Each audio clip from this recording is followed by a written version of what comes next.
चिंतामणि पार्श्वनाथ भगवान की, आचार्य भगवंत गुरुवर श्री विद्यासागर जी महाराज की, परम पूज्य आचार्य भगवंत श्री समय सागर जी महाराज की, परम पूज्य मुनिवर श्री निर्दोष सागर जी महाराज की, मुनि श्री 108 निर्लोभ सागर जी महाराज की जय। समस्त आचार्य संघ की जय। नमोस्तु। ओम। मनुष्य करता तो रहता ही है कुछ ना कुछ, लेकिन वो क्या कर रहा है, क्यों कर रहा है, इसका फल क्या होगा, इत्यादि बातों का विचार नहीं करता है। यदि वो अपने मन में प्रश्न उठाने लगे कि मैं ये जो काम करने जा रहा हूं, क्यों करने जा रहा हूं, कौन सा काम करने जा रहा हूं, क्या कर रहा हूं, क्यों कर रहा हूं, इसका फल क्या होगा और किसे मिलेगा। ऐसा लगता है जैसे मनुष्य करता तो है पर वो ये प्रश्न ही नहीं उठाता है, अथवा वो ऐसा सोचता है कि मैं जो कर रहा हूं इसका फल मुझे नहीं भोगना पड़ेगा, क्योंकि कौन किसी ने देखा है, अकेले हैं, अंधेरे में है या एकांत में है, या पता नहीं क्या सोचता है ये प्राणी, सोचता ही नहीं है, मन है कि नहीं है, ऐसा लगता है। शास्त्रों में तो लिखा है कि पंचेंद्रिय के पास मन होता है, और मनुष्यों के पास तो है ही है, जब मनुष्य है और पंचेंद्रिय है तो मन तो है ही, लेकिन वो जो काम करता है उससे ऐसा लगता है कि वो ये प्रश्न ही नहीं उठाता है कि मैं क्या कर रहा हूं, क्यों कर रहा हूं, इसका फल क्या होगा। तो ये मनुष्य पर्याय क्यों मिली है, ये भी अभी तक कई लोगों को मालूम ही नहीं है। मैं प्रायः प्रश्न करता हूं कि किस लिए मिली है मनुष्य पर्याय, तो लगभग 99% लोग उत्तर नहीं दे पाते कि किस लिए मिली है ये पर्याय। मैं कौन हूं सवाल ही नहीं उठता। ये भी प्रश्न नहीं उठता है, सवाल उठता है कि मैं कौन हूं आखिर। क्या है ये, खिलौना है कि ये ड्रामा है कि ये कोई नई रचना है। जैसे वो नास्तिक लोग मानते ना कि पृथ्वी, जल, अग्नि और वायु, इन 4 भूतों से मिलकर के आत्मा का निर्माण होता है, और जब ये मर जाता है तो वो इसकी जो अस्तित्व है, इसकी जो आत्मा के प्रदेश है, वो उसी पृथ्वी, जल, अग्नि, वायु में ही मिल जाते हैं। इसलिए उन नास्तिकों की धारणा है यावत जीवम सुखम जीवेत ऋणम कृत्वा घृतम पिबेत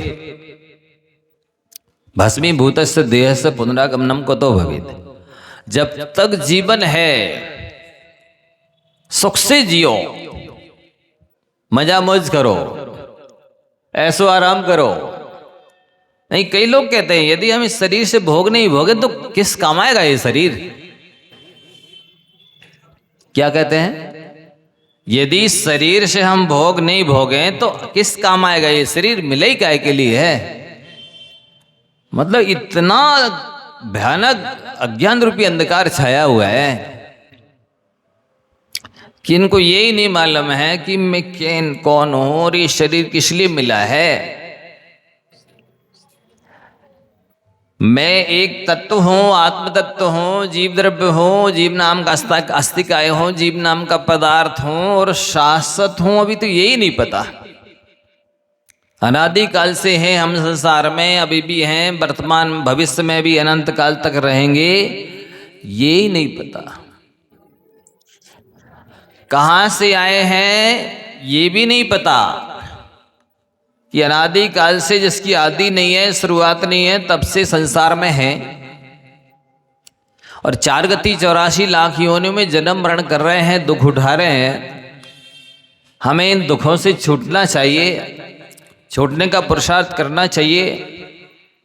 मुझे ये मनुष्य पर्याय केवल और केवल आत्मकल्याण करने के लिए ही मिली है, सो वो आत्मकल्याण तो ऐच्छिक विषय जैसा है, कंपलसरी नहीं है। हाँ, करना तो है। किसी से पूछो यदि कि आत्मकल्याण करना है, हाँ करना तो है। ये तो क्या बता रहा है? किसी भी सब्जेक्ट के आगे सेंटेंस में किंतु परंतु लेकिन तो ये शब्द आ जाए तो सेंटेंस की जान ही निकल जाती है। हाँ करना तो है मतलब हो जाए तो ठीक है और नहीं होवे तो ठीक है। ऐसी स्थिति हो रही है। ये जीवात्माएं हैं, ये भव्यात्माएं हैं, इनके अंदर अनंत गुण हैं, अनंत ज्ञान है, अनंत दर्शन है, अनंत बल है, अनंत सुख है इनके अंदर। ये त्रिलोक की नाथ बन सकती है, भगवान बन सकती हैं आत्माएं। भक्त बने रहने के लिए नहीं मिला ये जीवन, ये भक्त बनकर के भगवान बनने के लिए मिला है। और ऐसा संसार का कोई भोग नहीं है जिसे इस जीव ने अनंतवार ना भोगा हो। ऐसी कोई चीज नहीं है जिसको इसने अच्छे से अच्छी और बुरी से बुरी छुई ना हो, अच्छे से अच्छी और बुरी से बुरी खाई ना हो, अच्छे से अच्छी और बुरी से बुरी सूंघी ना हो, अच्छे से अच्छी और बुरी से बुरी देखी ना हो, अच्छे से अच्छी और बुरी से बुरी सुनी ना हो। सब कुछ अनंतवार किया है, लेकिन जैसे ये पर्याय बदली, गति बदली और वो सब भूल गया। ऐसा लगता उसको कि अभी अभी मेरी आत्मा का किसी ने निर्माण किया है, अब मुझको सब कुछ देखना, खाना पीना, भोगना, करना बाकी है, घूमना बाकी है। तो भगवान के सामने बोलता है, भावन में जी भर घूम चुका, कण कण को जी भर भर देखा। भगवान के सामने बोलता है कि जैसे ही मंदिर के बाहर निकलता है तो कहता है यार हमें कुल्लू मनाली जाना, कश्मीर जाना है, अमेरिका जाना है, ऐसा बोलने लगता है। मतलब इसको क्या उपमा दें? पागलों से गई हुई स्थिति हो रही है। क्या उपमा दें? इसकी शराबियों से गई हुई स्थिति हो रही है। क्या उपमा दें इसको? असैनी जीवों से भी गई हुई स्थिति हो रही है। इसे क्या उपमा दें? ये जड़ हो रहा है, बिल्कुल जड़ के पीछे पड़ा है, अचेतन के पीछे पड़ा है, सो खुद जड़ हो रहा है। क्या हो गया इन जीवों को? कहां भाग रहे हैं? किसके पीछे भाग रहे हैं? इनको कहां जाना है यही नहीं पता। एक व्यक्ति बहुत तेजी से दौड़ता हुआ आ रहा था। रास्ते में खड़े एक सज्जन ने उससे पूछ लिया, भाई कहां से आ रहे हो? वो बोलता हमें नहीं पता। तेजी से दौड़ता हुआ चला आ रहा है, पर पूछने के बाद उत्तर क्या दे रहा है? कहां से आ रहे हमें नहीं पता। उस व्यक्ति ने फिर दूसरा प्रश्न कर दिया, भाई साहब कहां जा रहे? बोलता हमें नहीं पता। आ रहा है पर पता नहीं कहां से आ रहा, जा रहा है पर पता नहीं कहां जा रहा। हैरानी से एक प्रश्न और कर दिया, क्यों जा रहे हो? कहता हमें नहीं पता। अब बताइए उस व्यक्ति के बारे में आप क्या कहेंगे? वो पढ़ा लिखा है, वो समझदार है, वो बुद्धिमान है, इंटेलिजेंट है, प्री प्लानिंग से काम करने वाला है, सुनियोजित ढंग से काम करने वाला है, MBBS है वो, बताइए LLB है, क्या है वो? ये किसकी कहानी है, किसकी स्थिति है? ये सब जीवों की स्थिति हो रही है। वे कहां से आ रहे हैं उन्हें ही पता, वे कहां जाने के लायक काम कर रहे हैं उन्हें नहीं पता। जा तो रहे, कहां जा रहे हैं नहीं पता, और क्यों जा रहे हैं ये भी नहीं पता। क्या होगा इनका? जो होगा सो देखा जाएगा। क्यों? ये भी कई लोगों का सिद्धांत है, जो होगा सो देखा जाएगा। क्या होगा और क्या देखोगे बताइए? दुर्गति होगी, वहां क्या देखोगे? दुख भोगोगे, पराधीन बन जाओगे, दीनहीन बन जाओगे, दयनीय दशा को प्राप्त हो जाओगे, अनंत काल के लिए दुख भोगने के लिए मजबूर हो जाओगे। और क्या होगा? अब देखोगे क्या? वहां तो भोगोगे। ये स्थिति हो रही है। तो वो जो व्यसनी चोर था, उसकी कहानी अपन आगे चलते हैं, क्या हुआ आगे। सातों व्यसनों का फल आपको संक्षेप में बताया कि जुआ के खेलने से 5 पांडवों की कैसी दुर्दशा हुई, कैसी दीनता, हीनता, दयनीयता को वो प्राप्त हो गए, कितने कष्ट उन्होंने भोगे। जो आप पांडव पुराण पढ़ेंगे तो रोम रोम खड़ा हो जाएगा। जब एक बार जंगल में भटक रहे थे कि अचानक एक मुनि संघ का आगमन हो गया। कहां से कहां जा रहे थे, अचानक उन्हें दर्शन हो गए। पांडवों को ऐसा लगा मान लो 3 लोक की निधि मिल गई है। इतने खुश हुए, दर्शन पूजन बंदन करके भक्ति करके अगले ही क्षण दयनीय दशा को, चिंता को प्राप्त हो गए। मन में सोचने लगे, हाँ मेरे कैसे पाप कर्म का उदय है, मुनि संघ यहाँ विराजमान है और हमारे पास ऐसी व्यवस्था नहीं है कि इनको 9 भक्ति से आहार दे सके। दीनहीन दशा को प्राप्त हो गए। वो आचार्य महाराज तो जानते थे, अवधिज्ञानी थे। उन्होंने कहा, धर्मराज कोई बात नहीं, विषाद मत करो, कर्मों की ऐसी ही विचित्रता है। आगे बढ़ गए। तो जुआ खेलने से तो कभी भी किसी का भला हुआ ही नहीं। आज तक किसी भी व्यक्ति ने जुआ खेलकर सुख शांति यश सदगति नहीं पाई है। मांस खाने से एक बकराजा था, उसको मांस खाने की लत थी। एक बार क्या हुआ कि जो रसोइया था उसको वो जा नहीं पाया शिकार खेलने, या मिला नहीं शिकार। अब क्या करे, बोल तो सकता नहीं राजा से कि आज नहीं है मांस। उसने क्या किया, लड्डू बनाए और बच्चों को बुलाया, सबको लो निमंत्रण, मतलब एक प्रकार से प्रसाद दिया जा रहा है। सो बच्चे आए, देता गया। जब लास्ट में जो बच्चा बचा सो उसको पकड़ करके लाके मार के उसका मांस राजा को खिला दिया। राजा ने पूछा, सच बताओ आज किसका मांस बनाया था? वो बेचारा डर गया। बोले डरो मत, मैं बहुत खुश हूं, आज का बहुत टेस्टी था मांस। बताओ किस चीज का बनाया है? हम तुमको पारितोषिक देंगे, दंड नहीं देंगे, चिंता ना करो, भयभीत नहीं हो। फिर उसने सत्य बता दिया कि ऐसी स्थिति थी, आज मांस मिला नहीं था तो मैंने इस तरह से ढंग से बच्चे को मार के बाल। अरे उसने कहा बहुत बढ़िया किया तुमने, अब रोज ऐसे ही किया करो। राज दरबार की ओर से तुम्हारे लिए पारितोषिक दिया जाएगा, व्यवस्थाएं रहेंगी सारी, तुम रोज लड्डू बनाया करो और बच्चों को बांटा करो। अब राजा की आज्ञा मिल गई तो वो ऐसे ही करने लगा।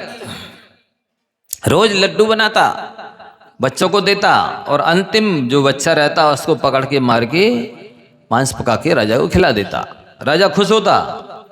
अब जब धीरे धीरे बच्चे कम होने लगे, लोगों को एकदम दहशत में आ गए, हड़कंप मच गई। सारे नगर में, शहर में चर्चा फैल गई कि बच्चों को कौन मारता है, कौन पकड़ के ले जाता, कहां जाते हैं बच्चे। विशेष रूप से खुफिया पुलिस लगाई गई। पता चला कि इस तरह से राजा का रसोइया ही बच्चों को पकड़ता है, लास्ट बच्चे को मार करके उसका मांस राजा को खिलाता है। सारे लोगों ने मीटिंग की और निर्णय लिया कि हर हालत में, किसी भी स्थिति में राजा को, अपन को राज सिंहासन से नीचे उतारना है, अपने राज्य से बाहर देश निकाला देना है। सारी जनता एक हो गई, सबने मिलकर के राजा को राज सिंहासन से नीचे उतार दिया और देश निकाला दे दिया। अब चूंकि उसको प्राय लोग जानते थे, इसलिए वो मांसाहारी जानवरों की तरह जंगल में रहने लगा और किसी तरह रात में आता और किसी को पकड़ के ले जाता तो कच्चा मांस खा जाता। धीरे धीरे करके उसको पकड़ करके किसी टेक्निक से और मार डाला गया और मर करके सप्तम नरक चला गया। मांसाहारी जीवों की दशा यही होती है, वे नियम से ही नरक में जाते हैं। नरक निगोद पशु गति के अलावा उनको तीसरी गति कोई नहीं है। जितने उस जीव के शरीर में रोम रहते हैं उतने भवों तक कष्ट भोगना पड़ते नरकादि दुर्गतियों में।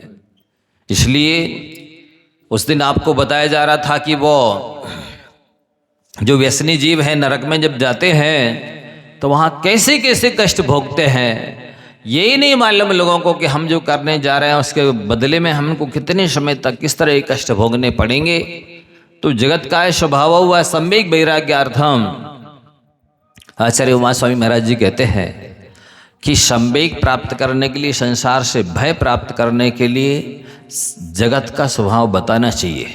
ये संसार कितना बड़ा है, यहाँ पर कैसे कैसे जीव कष्ट भोगता है, ये बताना चाहिए। और शरीर से वैराग्य हो, इसके लिए इस शरीर के स्वभाव का चिंतन करना चाहिए। हम विचार नहीं करते हैं, इसलिए इससे ज़्यादा राग होता है। यदि इसके बारे में विचार करने लगे कि शरीर से बड़ा कृतज्ञ दुनिया में कोई नहीं है, इस शरीर से बड़ा शत्रु इस जीव का कोई नहीं है। जो शरीर सुख में आसक्त है वो आत्मा को ठगता है, आत्मा को धोखा देता है, आत्मा को दुर्गति में भेजता है। आलस करते समय अच्छा लगता है लेकिन उसका फल बुरा होता है। पुरुषार्थ करते समय बुरा लगता है लेकिन उसका फल अच्छा होता है। तो संसार, शरीर और भोगों के बारे में दो बातें आपको आज बताई जा रही हैं, याद रखेंगे। कैसा है संसार जहां आप रह रहे हैं, कैसा है शरीर जिसमें आप रह रहे हैं, कैसे है भोग जिसके पीछे आप दौड़ रहे हैं, जिसका सेवन कर रहे हैं।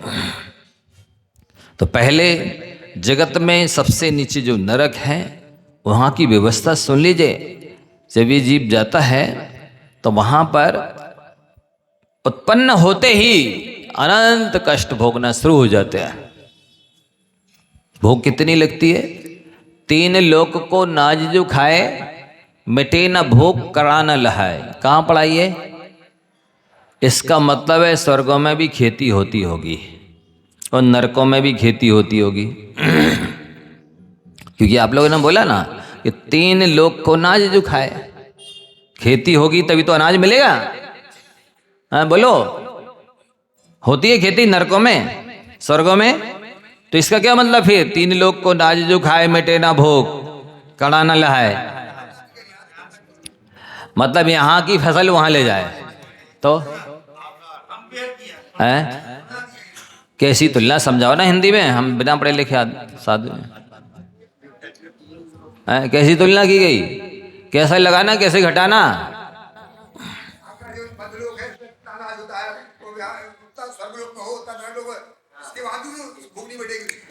जितना मध्यलोक में अनाज होता है उतना ही स्वर्गलोक में होने लगे, उतना ही नरक में होने लगे। ऐसा नहीं, इसका अर्थ ये है कि तीनों लोकों के प्राणियों को खाने के लिए जितना अनाज चाहिए उतना अनाज एक नारकी को खाने मिल जाए तब भी भूख शांत नहीं होगी। इतनी तीव्र असाता वेदनी कर्म की उद्दीपना होती है, इतनी तेज भूख लगती है, लेकिन वहां खाने के लिए जैसा आप खाते हैं एक दाना भी नहीं मिलता है। 3 लोक को नाजू खाए, मिटे ना भूख, पर कड़ा ना लहाए। इतना अनाज खा लेगा जितना अनाज तीनों लोगों के प्राणियों को चाहिए तो भी भूख नहीं मिटेगी। इतनी तीव्र क्षुधा की उद्दीपना है, ऐसी भयानक भूख भस्मक व्याधि है। क्यों ही ये भस्मक व्याधि? ये इसलिए हुई कि यहाँ मनुष्य पर्याय जो मिली थी उसमें भक्ष अभक्ष का विचार नहीं रखा। रात दिन का विचार नहीं रखा, शुद्ध अशुद्ध का, मर्यादित अमर्यादित का विचार नहीं रखा, ये फास्ट फूड खाए, मांस खाया, रात में खाया, अशुद्ध अवक्ष अमर्यादित खाया, इससे जो पाप बांधा, उससे जो नरक गति मिली, अब वहां इतनी भोग की वेदना सहन करो। 4 दिना की चांदनी फिर अंधेरी रात। जिंदगी बहुत छोटी सी है, कहाँ सागरों के सामने ये 70-80 साल की जो उम्र है वो तो आटे में नमक बराबर भी नहीं है। इतनी सी जिंदगी को ऐसो आराम के साथ बिताना चाहते हो?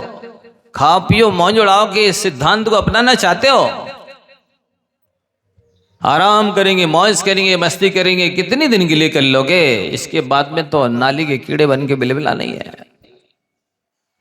यदि ये सिद्धांत अपनाया, ऐशो आराम करो, खाओ पियो, मस्त करो, मौज मस्ती से रहो, मौज करो, क्या रखा है जिंदगी में? क्या रखा है? उनको यही नहीं पता क्या रखा है। जब क्या रखने कुछ नहीं रखा तो किसके पीछे दौड़ रहे हो? क्या रखा है, कुछ नहीं रखा है तो किसके पीछे दौड़ रहे हो? फिर कुछ नहीं रखा इसलिए तो आत्मकल्याण करना है। संसार में कुछ नहीं है इसलिए तो अपन को मोक्ष प्राप्त करना है। वहीं तो अनंत गुणों का विकास है, वहीं तो अनंत सुख है, वहीं तो अव्यवहार सुख है, वहीं शांति है, इसके अलावा कहीं नहीं है। तो इतनी भूख सहन करने की यदि आपको तैयारी करना है तो अभक्ष भक्षण करो, रात में खाओ, मांस खाओ, अशुद्ध अवक्ष अमर्यादित खाओ, कौन रोक सकता आपको? और ये भूख तो है ही, साथ ही खाने को मिलेगा भी तो क्या और कितना मिलेगा? बताया था ना, दृष्टांत दिया, इस मध्य लोक में हाथी, घोड़ा, ऊंट, गधा, सुअर इत्यादि मर जाए, महीना 15 दिन पड़े रहे, फिर उसकी डेथ बॉडी से, कलेवर से जैसी दुर्गंध आएगी, उससे भी अनंत गुणी ज्यादा दुर्गंध नरक की मिट्टी में आती है। वो मिट्टी खानी पड़ती है, वो भी आप सुखसाता से सुकून से खा नहीं सकते हो। जैसे यहाँ पर डाइनिंग टेबल पर बैठ के खाते हो ना, उधर नहीं है डाइनिंग टेबल।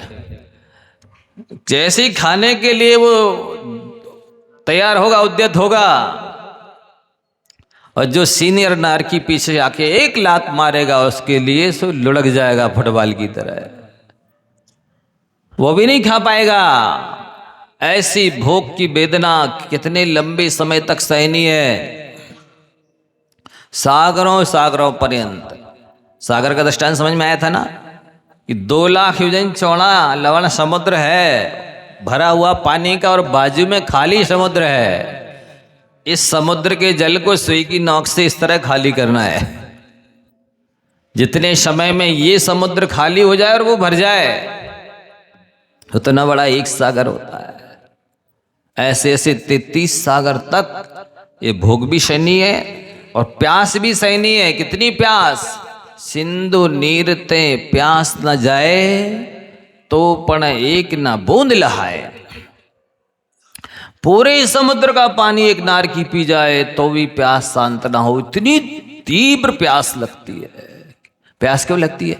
क्योंकि पहले, दूसरे, तीसरे, चौथे, 5वें नरक में घोर उष्ण वेदना है, भयानक गर्मी है। तो जैसे मई जून की गर्मी में कोई व्यक्ति धूप में 12 बजे काम करे और खारा पानी पी लेवे, तो जैसी उसको प्यास की वेदना होगी, उससे भी अनंत गुनी ज्यादा प्यास की वेदना होती है। लेकिन जैसा पानी आप पीते हैं वैसा एक बूंद भी नहीं है बंधुओं। क्षण भर के लिए भी आपको वैराग उत्पन्न हो जाएगा तो वही कल्याणकारी है। वस्तुतः सुख देने वाला है, कल्याण करने वाला है तो वैराग, और दुख देने वाला है तो राग। ये सुनकर के थोड़ा चिंतन करो कि मेरी आत्मा कैसे इन कष्टों को भोगेगी। इतनी तीव्र प्यास और इतनी गर्मी कि यदि लोहे का गोला समेरु पर्वत बराबर नरक में डाला जाए तो जितनी देर पलक झपकाने में लगती है, इतनी देर में पूरा लोहे का गोला पिघल करके पानी की तरफ बह जाएगा। इतनी तेज गर्मी है, वहाँ कोई कूलर, एसी, पंखा की व्यवस्था यहीं से ले जाना पड़ेगा, इसलिए बता दिया। इतनी गर्मी है तो गर्मी भी सहना है और प्यास भी सहनी है और भूख भी सहनी है। और ठंडी कितनी है 6वें 7वें नरक में, कि वही लोहे का पिघला हुआ गोला यदि नीचे जाए 6वीं 7वीं पृथ्वी में, तो जितनी देर पलक झपकाने में लगती उतनी देर में पुनः वो जम जाएगा।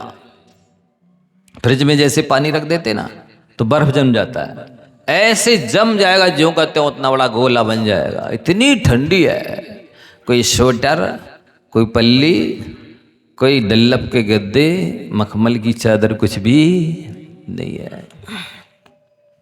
केवल कर्मों का फल भोगने के लिए नग्न बदल मिलेगा। सारे नारकी नपुंसक होते हैं, और नपुंसक वेद की उदीर्णा जो है, वेदना जो है, कष्ट कितना है सुनो। शास्त्रों में लिखा है कि पुरुष वेद की उदीर्णा इतनी है कि जैसे कोई प्यार के ढेर में आग लगाए तो एकदम झंडाल उठेगी और फिर बैठ जाएगी। इतनी पुरुष वेद की उदीर्णा है। स्त्री वेद की उदीर्णा कितनी है? तो जैसे कंडे में आग लगा दो, अंदर में आग धधकती है पर ऊपर में नहीं दिखती, ऐसी स्त्री वेद की उदीर्णा है, कष्ट है। और नपुंसक वेद की उदीर्णा कितनी है? गौवंश आजीव कांड में बताया है कि जैसे भट्टा होता है ना, ईंटों का भट्टा या कुम्हारों के घड़े जो पकाने का भट्टा होता है, उसमें जैसी आग धधकती है अंदर, ऊपर से नहीं दिखती है, ऐसी भयानक नपुंसक वेद की वेदना उदीर्णा होती है। सो ये नपुंसक वेद की उदीर्णा होगी, वो कष्ट भी सहना है, प्रतिकार का कोई साधन नहीं है। इसके बाद अंधेरा ऐसा है जैसे अमावस की काली रात होती है, उजाले की कोई लाइट की, कोई ट्यूब की, बल्ब की, मरकरी की कोई व्यवस्था, सूरज चंद्रमा कुछ नहीं है। आप बोलेंगे फिर दिखता कैसे है उन नारकियों को? तो बे नारकी विभंगावधि ज्ञान वाले होते हैं। जैसे रात्रि में उल्लू, बिल्ली, सांप इत्यादि को दिखता है, मांसाहारी जानवरों की आंखों से रोशनी निकलती है, वो टार्च का काम करती है, उनको दिखता है अंधेरे में भी। ऐसे ही उन नारकियों को उस विभंगावधि ज्ञान के माध्यम से दिखता है। घनघोर सर्वत्र अंधकार है, कीचड़ ही कीचड़ व्याप्त है। और ऐसी जैसे राजस्थान में मई जून की गर्मी में हवा, आंधी, तूफान चलता है तो गरम गरम रेत उड़ती है ना, उससे अनंत गुणी ज्यादा आंधी तूफान वहां चलता ही रहता है। गरम गरम लू और गरम रेत जिसमें मिक्स है, मिली हुई है, ऐसी तीक्ष्ण वायु चलती रहती है, उसका कष्ट अलग है। भूख, प्यास, ठंडी, गर्मी, वहां की पृथ्वी, वहां की वायु, वहां के वृक्ष, उसके नीचे पहुंच जाए तो पत्ते बिल्कुल तलवार की तरह अंग अंग को काट डालते हैं, शरीर के टुकड़े टुकड़े कर डालते हैं। ऐसा ऑटोमेटिक सिस्टम है वहां। जैसी नारकी उनके नीचे पहुंचेगा, हवा चलेगी, गिरेंगे, काट डालेंगे शरीर को। इसके साथ ही वहां पहले, दूसरे, तीसरे नरक तक असुर कुमार जाति के देव जाते हैं। उनकी अशुभ लेशा होती है, तीव्र कषाय होती है कि बे नारकियों को आपस में बैर का याद दिलाते हैं। नहीं भी हो तो भी उल्टा सीधा भड़का देंगे कि ये तुम्हारा पहले जन्म को, जैसे मान लो इस जन्म में जो माता और पुत्र थे और बे मर करके नरक में पहुंच जाए, तो चूंकि उल्टा ज्ञान है ना उनके पास, तो उस विभंगावधि ज्ञान के माध्यम से वो यही अर्थ लगाएगा, अच्छा ये मेरी माता थी पिछले जन्म में, उसने मान लो उसकी आंखों की सुरक्षा के लिए काजल लगाया हो, तो वो ये अर्थ लगाएगा इसने मेरी आंखें फोड़ने के लिए तकुआ लगाया, तो वो उसका बदला लेगा, आंखें फोड़ेगा। माता और पुत्र पहुंच करके भी ऐसा एक दूसरे के साथ दुर्व्यवहार करते नरक में।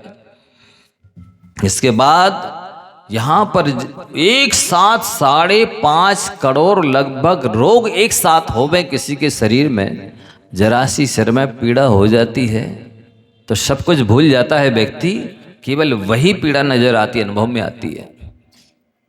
और ऐसे नहीं, दंतशूल, श्राशूल, कर्णशूल, उदरशूल जैसे भयानक भयानक रोग जो ज्यादा से ज्यादा पीड़ा दे सकते हैं, वो नरक में एक साथ होते हैं। तो हिंसा का फल भी अनंत बार वहां पर आपकी हिंसा की जाएगी, झूठ बोलने का फल आपका अनंत बार वहां पर जिह्वा खींच करके सुपारी की तरह काट दी जाएगी। और असमय में मरण होना नहीं है, ये याद रखना। वो शरीर बार बार पारे की तरह जुड़ जाता है, कर्मों का फल भोगने के लिए फिर तैयार हो जाता है। चोरी का फल अनंत बार आपके हाथों को काटा जाएगा। पर स्त्री सेवन, वेश्या सेवन करने का फल ये है, लोहे की पुतलियों को गर्म करके उससे भिड़ा दिया जाएगा और सांकलों से बांध करके चले जाएंगे वो नारकी। चाहे पर पुरुष गमन करो या पर स्त्री गमन करो, इसका फल अनंत बार भोगना है। परिग्रह संचय करने का फल ये है कि वहां पर विक्रिया से बनाई हुई गाड़ी में बैल बना करके जोत देंगे। इस भार को ढो, अनंत काल तक ढोते रहना पड़ेगा। क्षमता नहीं है तब भी ढोना होगा। क्रोध करने का फल है, अनंत बार आंखें फोड़ी जाएंगी। अहंकार करने का फल है, अनंत बार घनों से छाती को कूटा जाएगा। मायाचारी करने का फल है, अनंत बार आपकी जो मर्म स्थान है, कोमल स्थान है, उनमें तकुआ लगाए जाएंगे, पीड़ा दी जाएगी। इनका एक एक समय में की जाने वाली जो एक्शन है, क्रिया है, उन सब का फल मिलने वाला है। लोभ का फल है अनंत काल तक वहां कुटना पिटना। और विक्रिया से बने जो औजार हैं वहां पर कोलू भी है। जैसे यहाँ तेली के यहाँ तेल निकालने के लिए कोलू होते हैं, वहां नारकियों का तेल निकाल दिया जाता है। जैसे यहाँ पर मिक्सी होती है मसाला पीसने की, वहां विक्रिया से बनी हुई नारकियों का मसाला पीस देता है। जैसे यहाँ पर रोटी बेलते हैं आप लोग, वहां नारकी को बेल दिया जाता है। जैसे यहाँ पराठे सेकते हो, यहाँ से नारकी को सेक दिया जाता है। जैसे यहाँ पूड़ी तलते हो, ऐसा नारकी को तल दिया जाता है। लोहे के बाणों की शैया को गर्म करके उसके ऊपर लिटा दिया जाता है। ऊपर पैर करके वृक्ष से लटका देंगे, नीचे से आग जला देंगे। सिर के नीचे से जलेगी आग और ऊपर से वो छटपटाएगा। मरना तो है ही नहीं, वो आग जलाता रहेगा। तो कभी वहां पर नारकी छिलेंगे किसकी बड़ई की तरह, जैसे बड़ी लकड़ी को छिलता है, वहां वो नारकी एक दूसरे नारकी को छिलते हैं। कहीं भी लोहार जैसे लोहे को कोटता है, वैसे नारकी एक दूसरे नारकी को कोटता है। जैसे यहाँ सलाद बनाते हो आप, वहां नारकी की सलाद बना देता है। यहाँ की सारे दृष्टांत आपको दिए जा रहे हैं कि ऐसी स्थिति वो विक्रिया के द्वारा नारकियों की करते हैं। सुइया जैसी घास पर घसीट देते हैं, तो कभी पहाड़ के ऊपर घसीट कर ले जाएंगे और सिर के बल पटक देंगे नीचे। तो कभी वहां पर गुफा में वो जाएगा तो विक्रिया से जो शेर, रीछ, व्याघ्र इत्यादि के रूप बना करके, जैसे वो मांसाहारी जानवर छोटे छोटे जानवरों को चीड़ फाड़ के मार के खा जाते हैं, वैसे वो नारकी खा जाता है। यहाँ पर सातों व्यसनों का फल भी जुआ खेला है तो आपके शरीर के पत्ते बनाए जाएंगे, काट करके जुआ खेलने के लिए कहा जाएगा। मांस खाया है तो आपके शरीर को काट करके और अग्नि में इस तरह पकाएंगे और आपके मुंह में ठूसेंगे जबरदस्ती। खा लो, ये ताजा है। मदरा पिए जिनने, अनछना पानी, liquid, coca cola, cold drinks जितने भी पिए हैं, वहां पर पिघला हुआ तावा मुंह फाड़ करके पिला दिया जाएगा। लोहा पिघला करके पिला देंगे। जो ऐसा है अंदर जाकर के तेजाब की तरह जला देगा। ये उसका फल है, भोगना तो होगा, कहीं जा नहीं सकते हो। चोरी करने वालों के लिए अनेक तरह की यातनाएं जैसे यहाँ पुलिस देती है, उससे अनंत गुणी यातनाएं वहां नारकी देने में पंडित होते हैं। दूसरे को सताने में बहुत एक्सपर्ट होते हैं, जैसे हर नारकी ने पीएचडी की हो। कैसे लोगों को सताया जाता है, कैसे पीड़ा दी जाती है, कैसे कष्टों में डाला जाता है। टंकी के अंदर भर करके लातों से टंकी को लुढ़काएंगे, उसके अंदर नारकी चक्कर खाता रहेगा। कहीं से सांस लेने के लिए जगह ही नहीं है। सूली पर लटका देंगे और गर्म कर लोहे के उपकरणों से उनको पीड़ित करेंगे। ये फल सुन तो लो जरा एक बार। और तिल्लोय परिणति में सैकड़ों गाथाओं में वर्णन करने के बाद आचार्य यति प्रसन्न महाराज जी कहते हैं कि नरक के कष्टों का वर्णन करने में तो बृहस्पति भी समर्थ नहीं है, इतने कष्ट है। बंधुओं, ये व्यसन का अर्थ कष्ट भी होता है, लत भी होता है, बुरी आदत भी होता है, तो ये नियम से कष्ट ही देते हैं। और इसके अलावा आपको एक भी सलाह और दी थी कि व्यसन साथी नहीं होते हैं, व्यसन अनंत होते हैं।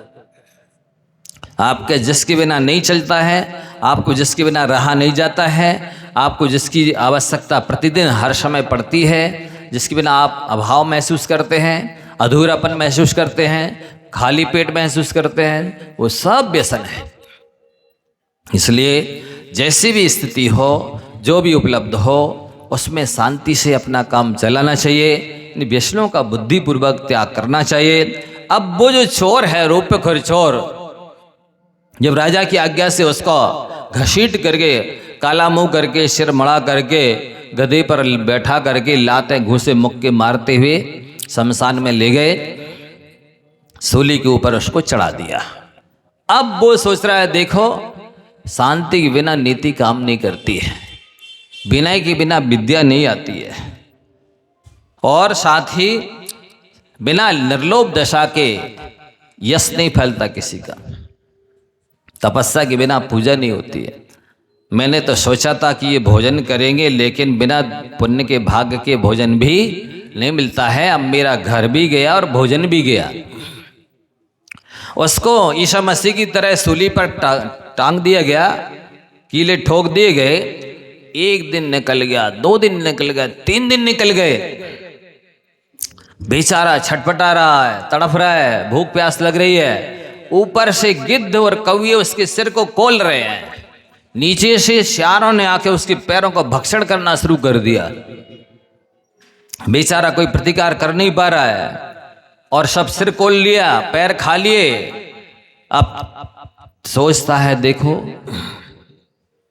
व्यक्ति पाप करता है तो वो आकाश में चला जाए, सुमेरु पर्वत पर चला जाए, इंद्र के भवन में चला जाए, पाताल में चला जाए, समुद्र में चला जाए, लेकिन कर्मों के फल से नहीं बच सकता है। जैसे हजारों लाखों गायें खड़ी हों पर बछड़ा अपनी माँ के पास ही जाता है, इसी प्रकार से कर्म है। करोड़ों अरबों अनंत प्राणी रहें, लेकिन जिसने किए हैं कर्म का फल उसी को भोगना पड़ता है।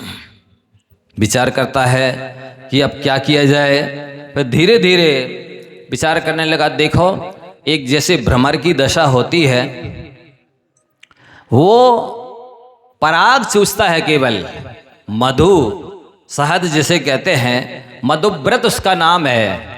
कहते बेमनुष्य धन है, जैसे मधुव्रत भौरा केवल पराग चूसता है, इसी तरह से जिनके ओंठों पर केवल भगवान का नाम रहता है वे लोग धन हैं। मैंने सोचा था कि भोजन करके अपने आनंद से जीवन बिताऊंगा, जैसे वो भोजन भौरा सोचता है ये कमल के ऊपर की मैं पराग लूँगा और शाम होती है, इस तरह से कमल बंध जाता है। तो वो सोचता है कोई बात नहीं, ये बल कमल बंद हो भी गया है तो सुबह तो हो गई, सूरज उदित होगा, कमल पना खिलेगा, हम उड़ जाएंगे, अभी रात भर आराम से पराग चूसेंगे। ऐसा सोच रहा था, इतने में हाथी आया पानी पीने और उस कमल्ली को लपेटा अपनी सूंड में और खा गया। तो जैसे उस भ्रमर की दशा हुई कि सोच कुछ और रहा था, लेकिन भाग्य से हुआ कुछ और ही। ऐसे वास्तव में अग्नि ठंडी हो सकती है, पत्थर के ऊपर कमल उग सकता है, सूर्य पूर्व के स्थान पर पश्चिम से उग सकता है, लेकिन किया हुआ कर्म अन्यथा नहीं हो सकता है। इतने में ये सोच ही रहा था कि वहाँ से वृषभदास सेठ अपने पुत्र जिनदत्त के साथ वन में स्थित जिनालयों की वंदना करके, विराजमान साधु की पूजा बंदन करके लौट रहे थे। इतने में वो सूली पर लटका हुआ चोर दिखाई दिया। तो वृषभदास सेठ से उनके पुत्र जिनदत्त ने पूछा, पिताजी ये क्या है? पिताजी बोलते हैं, बेटा किए हुए कर्मों का फल है ये, इसने इस तरह से चोरी की व्यसन किए हैं तो इसको ये सजा दी गई है। इसलिए अपन को व्यसनों से और पापों से सदैव डरना चाहिए, दूर रहना चाहिए। इस व्यक्ति ने सातों व्यसन किए, सारे पाप किए। कहा जाता है कि एक एक व्यसन करे, एक एक इंद्री का व्यसन सेवन करता है व्यक्ति।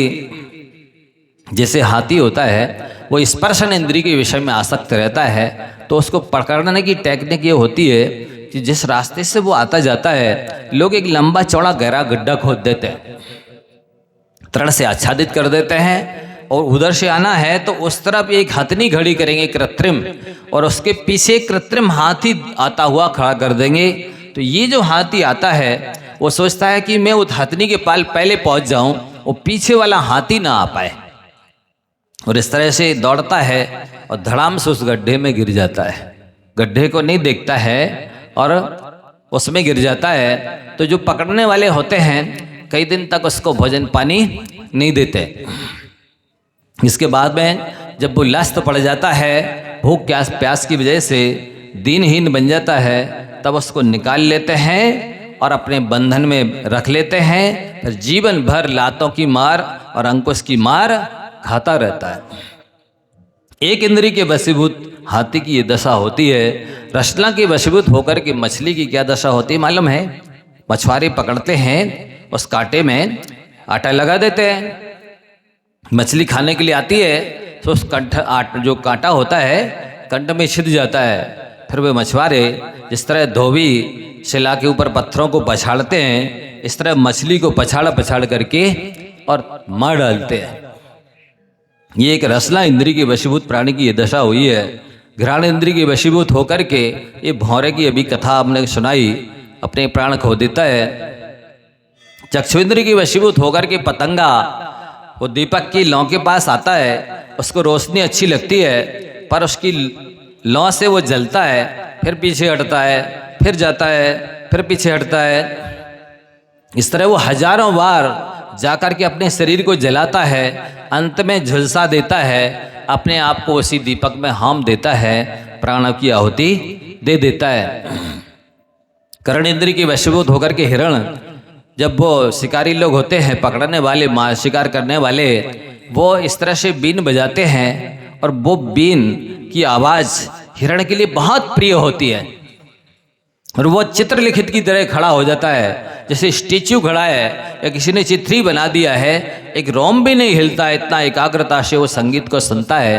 और फिर शिकारी उसका शिकार कर देते हैं, तो वो अपने एक कर्णेंद्रिय के वशीभूत होकर के प्राणों को खो देता है। एक एक इंद्रिय की वशीभूत होने वाले प्राणियों की ये दशा है। ये मनुष्य, ये पंचेंद्रिय प्राणी तो पांचों इंद्रियों के विषयों में आसक्त है। किसी एक इंद्रिय का विषय एक दिन भी ना मिले तो इनकी दशा क्या होती है?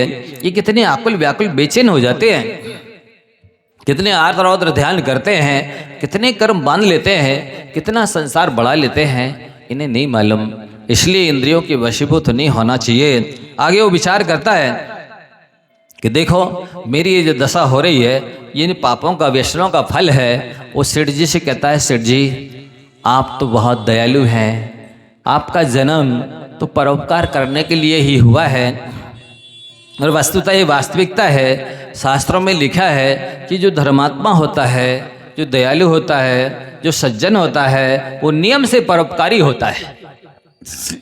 यदि परोपकार कर रहे हैं तो आप धर्मात्मा हैं, दयालु हैं, और नहीं कर रहे हैं तो आपका हृदय कठोर है, काला है, निर्दयी है, और आप अपना बहुत संसार बढ़ा रहे हैं और आपके माध्यम से अनंत जीवों को कष्ट पहुंच रहा है।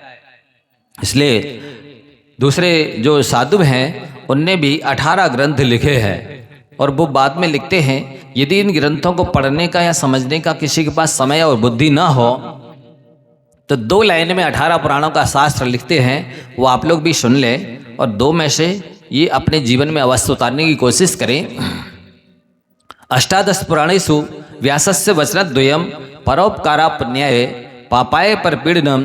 18 पुराणों का शास्त्र ये है कि हम तन मन धन से जितना दूसरे जीवों को सुख पहुंचाते हैं, उपकार करते हैं, सहयोग करते हैं, वो सब पुण्य बंद के लिए होता है। और अपने मन वचन काया से जितना हम किसी भी प्राणी को, चाहे वो एक इंद्रिय हो, दो इंद्रिय हो, तीन इंद्रिय हो, चार इंद्रिय हो, पंच इंद्रिय हो, प्रत्यक्ष में परोक्ष में अज्ञान में प्रमाद से कैसे भी कष्ट पहुंचाते हैं, वो सब से पाप का बंध होता है। इसलिए अपने जीवन में याद रख लेना कि हो सके किसी का उपकार ना कर सको तो अपकार नहीं करना, किसी को सुख ना पहुंचा सको तो दुख नहीं पहुंचाना, यदि सत्संगति ना कर सको तो कुसंगति मत करना, यदि किसी को उठा ना सको तो गिराना नहीं, सहयोग ना कर सको तो असहयोग नहीं करना। ये जीवन में याद रखना। वो सेठ जी से कहता है, सेठ जी जैसे रास्ते का एक वृक्ष होता है वो राहगीरों को छाया भी देता है, ठंडी हवा भी देता है, पत्ते देता है, फूल देता है, फल देता है, लकड़ी देता है और पूरा जीवन उसका परोपकार के लिए रहता है। स्वयं तो धूप में खड़ा रहता है पर राहगीरों को छाया देता है।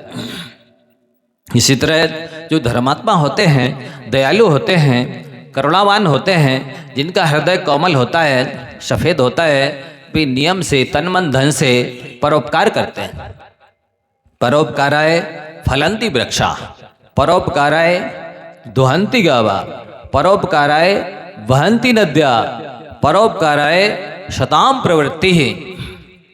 जिस तरह से गाय परोपकार के लिए ही दूध देती है, अपना दूध खुद नहीं पीती है, वृक्ष परोपकार के लिए ही फलते हैं, स्वयं के फल स्वयं नहीं खाते हैं, नदियाँ परोपकार के लिए ही बहती हैं, स्वयं का पानी स्वयं नहीं पीती हैं। इसी तरह से सज्जनों की जो विभूति होती है, जो तनमन धन होता है, वो दूसरों के लिए होता है, परोपकार के लिए होता है, कल्याण के लिए होता है, दान के लिए होता है, सेवा पूजा के लिए होता है। वो अपने धन का स्वयं अपने लिए तो उपयोग ना के बराबर करते हैं।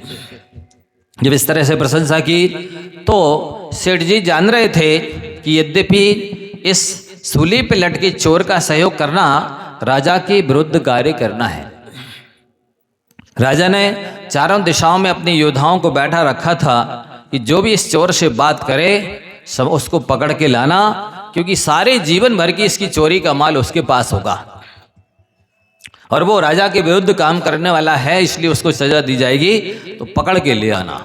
सेठ जी समझ रहे थे इस चोर की बात सुनूंगा, इसका कुछ सहयोग करूंगा तो राजा मुझे सजा देगा, लेकिन दयालु स्वभाव होने की वजह से उन्होंने कहा सुनाओ।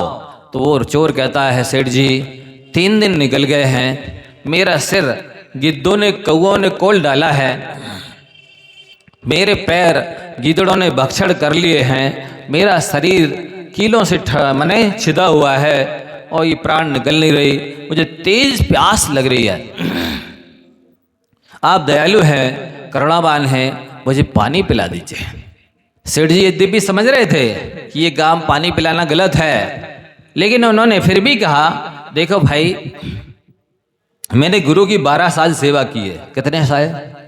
12 साल सेवा की है। आज उन्होंने मुझे आशीर्वाद भी दिया है, उपदेश भी दिया है, और उपदेश के रूप में जो मंत्र दिया है, यदि मैं आपको पानी लेने के लिए जाता हूँ तो मैं अपना मंत्र भूल जाऊँगा, इसलिए मैं नहीं जा सकता।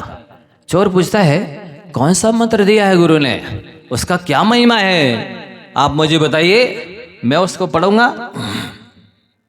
आप पानी लेने जाएंगे, भूल जाएंगे तो मैं याद दिला दूंगा। अब सेठ जी बताते हैं लमोकार मंत्र की महिमा। जैसे ही सुनाया उन्होंने, नमो रिहंताड़म, नमो सिद्धाड़म, नमो आर्याड़म, नमो अज्झाड़म, नमो लोई सबसावड़म। ये मंत्र गुरु ने दिया है और इसकी महिमा सुनो। इसे आप लोग भक्तामन में पढ़ते ना, मत्तद्वीपेंद्र मृगराज दवान लाही, संग्राम वारिदि महोदर वंदनोत्थम, तस्यास नासमुपयाति भयम भेव, यस्तावकम स्तवमिमं मतिमान अधीते। बोलते हैं इस महामंत्र में ये मास्टर चाबी है, ये रामायण औषधि है, ये अमोघ बाण की तरह है, ये सर्वो सर्वा है। ये आपको मत कोई हाथी हो उसके चंगुल में फंस जाए आप तो भी उससे छुड़ा देगा। मृग के चंगुल में फंस जाए। एक बात गणेश प्रसाद वर्णी जी महाराज, उनके पिताजी थे वो जैन नहीं थे जन्म से, आषाटी थे। एक बैल पर सामान लाद करके कहीं दूसरे गांव जा रहे थे, जंगल में से जा रहे गुजर रहे थे। क्या देखते हैं, लगभग 100-150 मीटर की दूरी पर शेर जा रहा है। उन्होंने कहा अब बचना मुश्किल है, और उन्होंने तुरंत वो सामान बैल के ऊपर से नीचे उतार के रख दिया। स्वयं नमोकार मंत्र पढ़ने बैठ गए। ये आज तो जीवन समाप्त है, ये बैल भाग सके तो भाग जाए और नमोकार मंत्र ही मेरी रक्षा करेगा। वो नमोकार मंत्र पढ़ने बैठ गए। थोड़ी देर में एक माला फेरने के बाद आँख खोली, शेर चुपचाप निकल गया। मतलब महामंत्र की ऐसी महिमा है। शेर तो कई मीटर से दूर से, 100 मीटर तो क्या हजारों मीटर दूर से अपने शिकार को देख लेता है। सिंहावलोकन प्रसिद्ध है, उसके पास बहुत दूरदृष्टि होती है और बहुत शीघ्र अपने शिकार को पकड़ लेता है। लेकिन महामंत्र की कृपा से ना बैल को कुछ किया और ना उनके पिताजी को कुछ किया। ये महामंत्र की महिमा है। पुराणों में दृष्टांत आते हैं कि कैसे राजा की पुत्रियां, हाथी जो एकदम पागल हो गया था सामने आ गया था, और किस तरह वो नमोकार मंत्र पढ़ने लगी। हाथी दूर, उससे रक्षा करने वाला व्यक्ति आ गया, दूर चला गया। तो उन गणेश प्रसाद वर्णी जी के पिताजी ने कहा था कि बेटा, जैन धर्म सच्चा और पक्का धर्म है, तुम अपने जीवन में इसको कभी नहीं छोड़ना। मैंने अपने जीवन में कई बार अपनाया है। नमोकार मंत्र पढ़ने से मेरी कई विपत्तियां दूर हुई हैं और मेरी परेशानियां दूर होने के साथ साथ मेरी इच्छाएं पूर्ण हुई हैं। इसलिए तुम अपने जीवन में इसको मत छोड़ना। पिता की बात मान करके उन्होंने जैन धर्म ही स्वीकार कर लिया। पूरे जीवन भर जैन धर्म का अध्ययन करके जैन शासन की महती प्रभावना की। और इसके बाद में क्या हुआ, जितनी शायद जिन धर्मी प्रभावना वर्णी जी ने की है, उनके समय में उतनी प्रभावना दूसरे ने नहीं की है। अनेक जैन विद्यालय खोलवाए, पाठशालाएं खुलवाई, अनेक तरह से लोगों को पढ़ाई। जो विश्वविद्यालय है ना वाराणसी में, शादबाद विश्वविद्यालय, ये उन्हीं के द्वारा खुलवाया गया है, जिसमें सैकड़ों विद्वान निकले पढ़ लिख करके, जिन्होंने हजारों ग्रंथों का संस्कृत से हिंदी में अनुवाद किया। आज वर्तमान में उपलब्ध जो ग्रंथ हैं उस विद्यालय से पढ़े विद्वानों द्वारा अनुवादित हैं। और जो पूज्य गुरुनाम गुरु आचार्य ज्ञान सागर जी महाराज जी, जो कि पंडित भूरामल जी के नाम से जाने जाते थे, वो भी उसी शादबाद विद्यालय में पढ़े हैं। तो मत्त दुपेंद्र मगराज दावानल, इनकी कहानियां शास्त्रों में है कि 3 लड़कियां विद्याएं सिद्ध कर रही थी कि उसी समय दावानल लग गई, जंगल में भयानक आग लग गई। उसी समय हनुमान जी सीता जी का पता लगाने के लिए जा रहे थे, कहाँ पर, लंका की ओर। जैसे ही उन्होंने देखा, आकाश मार्ग से जा रहे थे, अरे ये 3 कन्याएं विद्या सिद्ध कर रही हैं और चारों ओर आग लग गई है, थोड़ी ही देर में आकर के इनको जलाने वाली है। उन्होंने विद्या के माध्यम से पानी वर्षा करके बुझा दिया था। ये नमोकार मंत्र का प्रभाव था।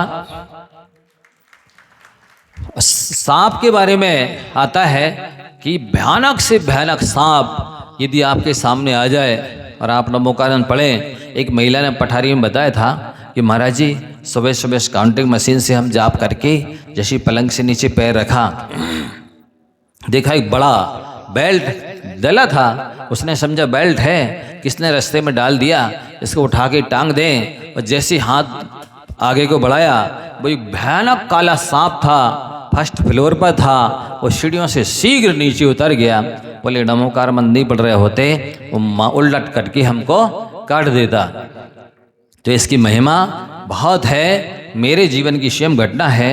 इसी आश्रम में हम लोग इस समय साधना करते थे, अध्ययन करते थे। वहाँ एक दिन लगभग 3:30 या 4 बजे रात्रि को उठे और टेबल रहती थी सामने, उस पर शास्त्र रहते थे, टॉर्च रखी रहती थी। तो उठे, ऐसा अंधेरा था, देखा टॉर्च दिखी नहीं उस दिन। अब उठ करके लाइट चालू करनी थी, तो मैंने कहा चलो ऐसे ही नीचे पैर रख के लाइट चालू करके पीछे लघुशंका के लिए गए, आकर के चटाई उठाई, थोड़ा सा एक्सरसाइज कर लें, नींद भग जाए अच्छे से, फिर सामायिक करें। चटाई उठा करके नीचे बिछाई, एक्सरसाइज की, बीच बीच में तीर्थंकरों का नाम बोलते हुए एक्शन करते थे। कोई भी नमोकार मंत्र पढ़ते हुए 5 बार पढ़ना है, कोई भी एक्सरसाइज करना है तो नमोकार मंत्र पढ़ना 5 पद। 24 बार एक्शन करना कोई तो 24 तीर्थंकरों के नाम लेना। बीच बीच में रिलैक्स करने के लिए लेट जाते थे। जैसे ही एक्सरसाइज करके आवर्त करने के लिए खड़े हुए, देखा अरे एक बड़ा काला नाग बैठा है। वो ऐसे ही बैठा था, हमारी और उसकी आंखें मिली, तुरंत उसने कुंडली मार ली। मैं एकदम पीछे हटा रही तो सांप यहीं बैठा और मैं यहीं एक्सरसाइज कर रहा था। यहीं बिल्कुल एक हाथ की मात्र इतनी सी दूरी होगी और वहीं दरवाजे पर सांप बैठा था। मैंने बाजू में दूसरे भैया को आवाज़ लगाई, भाई देखो इधर सांप है। तुरंत मैं पीछे हटा तो अब वो देखने लगा कहाँ से आए थे हम, कहाँ निकलना है। वो पीछे साइड वाले दरवाजे में थोड़ी सी शासर थी और वो उससे निकल करके आ गया और हम अंधेरे में पैर रखा नीचे, लेकिन वो वहीं बैठा था।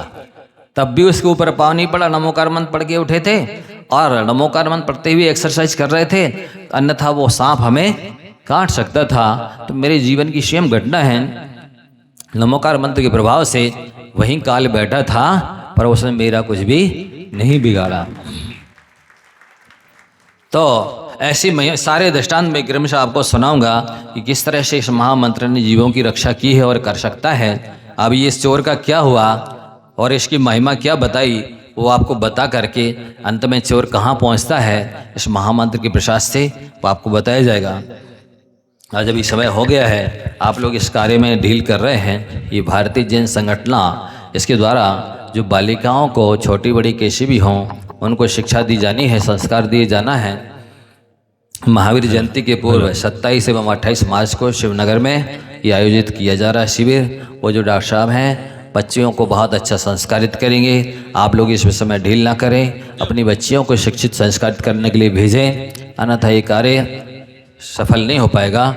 तो हाँ, मोदी जी नाम लिख रहे हैं, आप सभी अपनी बच्चियों के नाम लिखा दें, छोटी बड़ी जो भी हैं उनको देखो भेजें। भारतीय जैन संगठन इतनी बड़ी संस्था है, वो इतना प्रचार कर रही है, आपके बच्चों को संस्कारित कर रही है, और अगर 5-6 घंटे का समय लेंगे तो वो अपनी संस्था की ओर से आपको कुछ देंगे, आपसे कोई राशि नहीं ले रहे हैं। और साथ ही अभी 1 लाख माला का जिनने नियम नहीं लिया है वो माला और पुस्तक भी ले लेंगे, काउंटिंग मशीन ले लेंगे नियम लेकर के। चलिए, जिनको नियम लेना है वो नियम ले लेंगे। हाँ, एक मिनट। अब एक मिनट, कल आचार्य भगवंत 108 श्री समय सागर जी महामुनिराज का द्वितीय आचार्य पदारोहण दिवस है। चैत शुक्ल अष्टमी को, तारीख के हिसाब से शायद 16 अप्रैल है। तो कल हम आचार्य भगवंत की महापूजन इस पंडाल में करेंगे। आचार्य भगवंत 108 श्री विद्यासागर जी महामुनिराज और आचार्य भगवंत 108 श्री समय सागर जी मुनिराज की दोनों की महापूजन हम यहाँ करेंगे। लेकिन पूजन तब करेंगे जब आप समय पर आएंगे। पूजन का समय ठीक 8 बजे से इस पंडाल में दोनों आचार्य भगवंत की महापूजन हम करेंगे। और त्रय मुनिराज के मंगल प्रवचन यहाँ पर होंगे। और शिवनगर में जितनी संस्थाएं हैं, अखिल भारतीय महिला परिषद, श्री पाठशाला दिगंबर जैन मंदिर समिति, पाठशाला, प्रगतिशील महिला मंडल, पार्श्व सेवा संस्था, बालिका मंडल और जितनी संस्थाएं हैं